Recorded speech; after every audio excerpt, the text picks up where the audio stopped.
Britain's rural economy is spiralling into crisis, and the numbers don't lie. The Office for National Statistics has confirmed that the country's economy shrank by 0.1% in October, a small percentage with enormous implications. Jamie Blackett, a prominent farmer and advocate for rural businesses, has stepped into the spotlight with a fiery critique of the government's economic policies. His warning is clear: the countryside is on the brink, and Labour's policies are pushing it over the edge. So, Jamie, Rachel Reeves is sort of saying that this is more to do with people saying it's talking down the economy. That's what Mel Stride said. Rachel is hoping that things will improve. Do you feel that there's some light at the end of the tunnel with regard to her policies, especially, and how they affect you? No, I don't want to talk down the economy and talk it into recession, but I certainly don't see much light at the end of the tunnel, I'm afraid.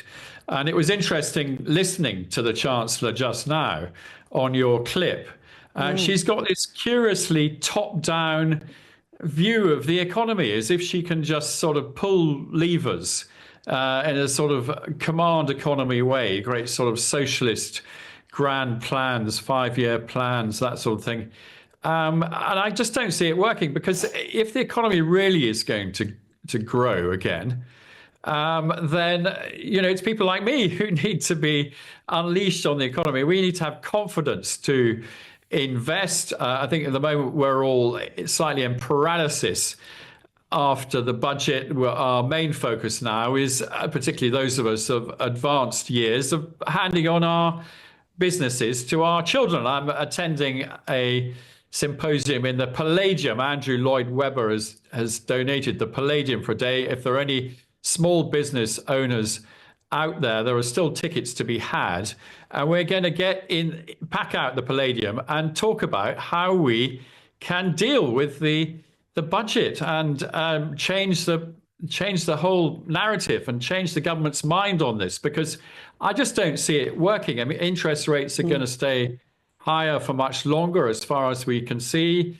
Those of us with families, grandchildren, so on, the school fees. I mean, it's just the fact is, a lot of business owners are either in the business of paying school fees for their children or their grandchildren. That may be the priority, rather than reinvesting money in their businesses. And Jamie Blackett warning Labour about corporate socialism and high interest rates crippling rural businesses.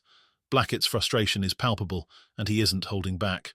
This government is running the economy like a command economy from the 1970s, he declared in an interview with GB News. It's corporate socialism, plain and simple. They're favouring massive corporations while tying the hands of small family-owned businesses like mine. This isn't just bad policy, it's a death sentence for rural Britain. The heart of Blackett's argument lies in what he sees as a disconnect between Westminster and the realities faced by rural communities. As inflation and high interest rates continue to eat away at profits, farmers and small business owners find themselves unable to reinvest in growth. Instead, they're forced to make tough choices between maintaining their livelihoods and covering personal obligations, such as school fees and inheritance taxes. The government has left us no choice, Blackett said. We're now spending more on life insurance to shield our families from the death tax than we are on innovation or growth. Meanwhile, multinationals like BlackRock get all the breaks. This isn't how you build a strong economy, it's how you destroy one. Adding to the tension is the looming introduction of a 20% VAT levy on private schools, a policy that critics argue will flood an already strained state education system with thousands of displaced students. In counties like Surrey, where private school attendance is particularly high, councils are scrambling to find space for these new pupils. Officials predict there will be no available spots in key year groups by next September, creating chaos for parents and administrators alike. We're facing a perfect storm, one Surrey parent told reporters. Labour's policies are driving families out of private schools, but the state system simply doesn't have the capacity to absorb them. It's a logistical nightmare, and our children are caught in the crossfire. The fallout from these policies isn't limited to education. Rural workers are also bearing the brunt of an economy that seems increasingly indifferent to their struggles.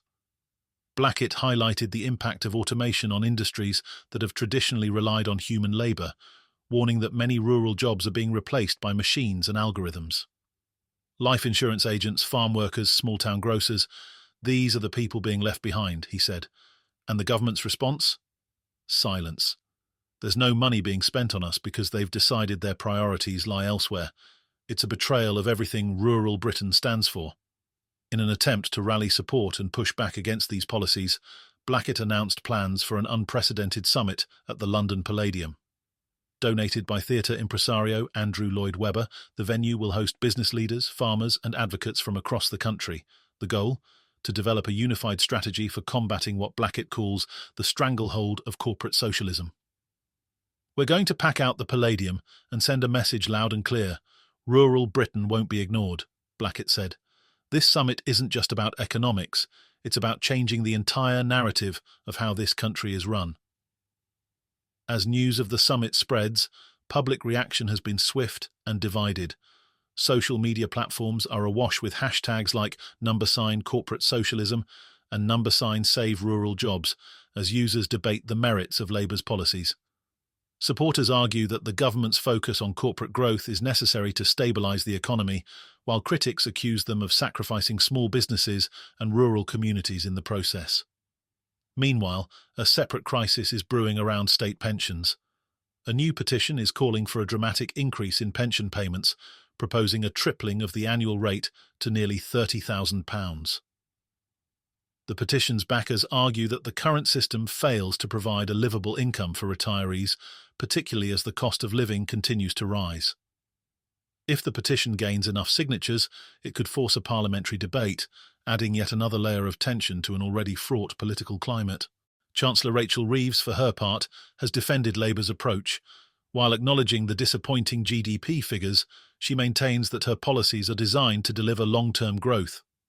We understand that these are challenging times, Reeves said in a recent statement, but we are committed to supporting businesses and families through this period.